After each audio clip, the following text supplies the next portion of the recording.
You know who I want to play me? Who? Beyonce.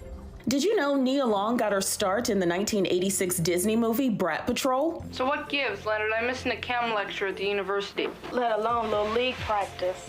That was her starting point, but the Brooklyn native rose to fame in 1991 when she appeared in John Singleton's Boys in the Hood.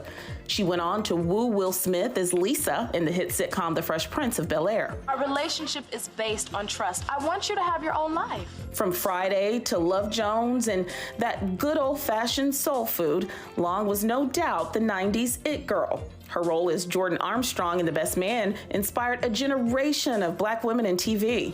In 2022, she reprised the role for the third time in The Best Man, The Final Chapters. Her performance led to her winning an NAACP Image Award for Outstanding Supporting Actress.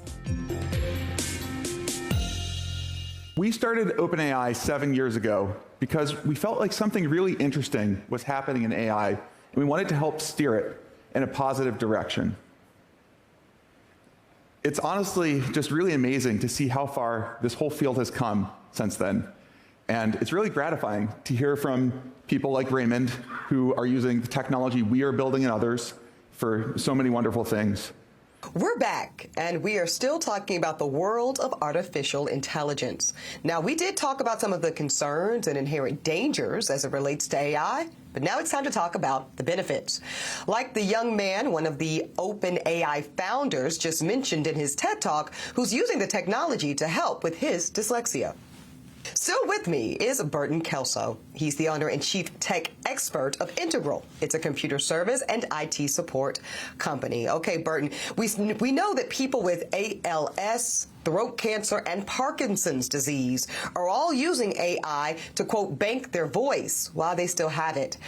So when the illness takes away their ability to speak, which sadly happens as those diseases advance, these individuals can still communicate with their family and loved ones through a computer, and they can still sound like themselves. It sounds incredible. It is amazing. Tell us about this kind of breakthrough. Well, when it comes to ChatGPT, obviously allows people to use their voice to communicate with other people. The good thing about AI now, or emerging AI, is that you're not limited on the things that you can say to your AI component. So, example, if you've got your smartphone or your smart home device and you ask Alexa or Siri a question, it only goes so far. But with current AI, emerging AI, then if you ask a query or you want to communicate with somebody, your ChatGPT modules will allow you to go a little bit further in the conversation, and people won't feel so left out when they're interacting with people in the real world. Incredible. We also see, Burton, that the music industry is trying to figure out how to best use this technology. We saw someone recently using artificial intelligence to create Rihanna's singing voice, but singing other artists' songs. Do you think that this is going to happen I guess more broadly, right? Are we going to hear artists that we've lost, whether it be Prince, Whitney Houston, Michael Jackson, being able to, kind of come in a new form through this technology?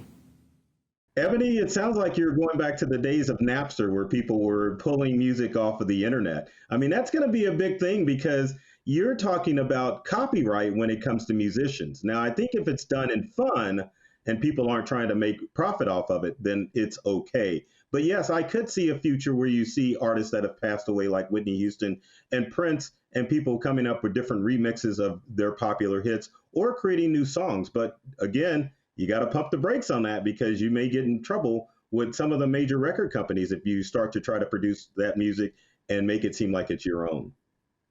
Yeah, any commercial stakes there are going to be, backlogging the courts with litigation because it's already an issue. But when you start talking about this artificial intelligence portion, I mean, that's just opening up the whole gamut.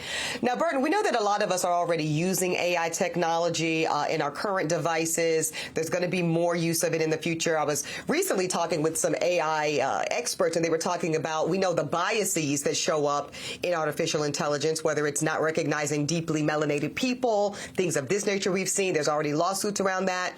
We also know that AI technology is being used to decipher candidates for jobs.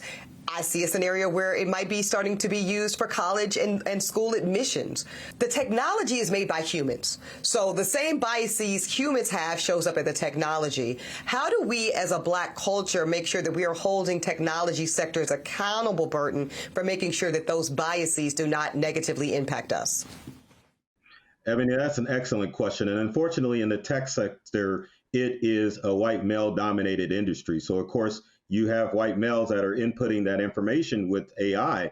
And I think the only way to conquer that challenge as people of color is that we need to get involved more into the STEM space. When you look across the board at STEM jobs, we are not represented at all. All right. Shout out to Black people in STEM. Burton Kelso, brother, we thank you for helping us understand the deep complexities of AI today and tomorrow.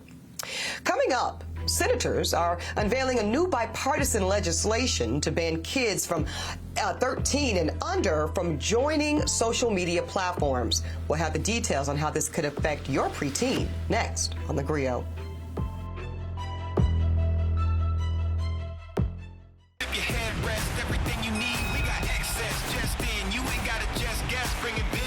And we said it best. We ready to go. Come and get it right now. We got what you like now. Every day and night now. Better get it.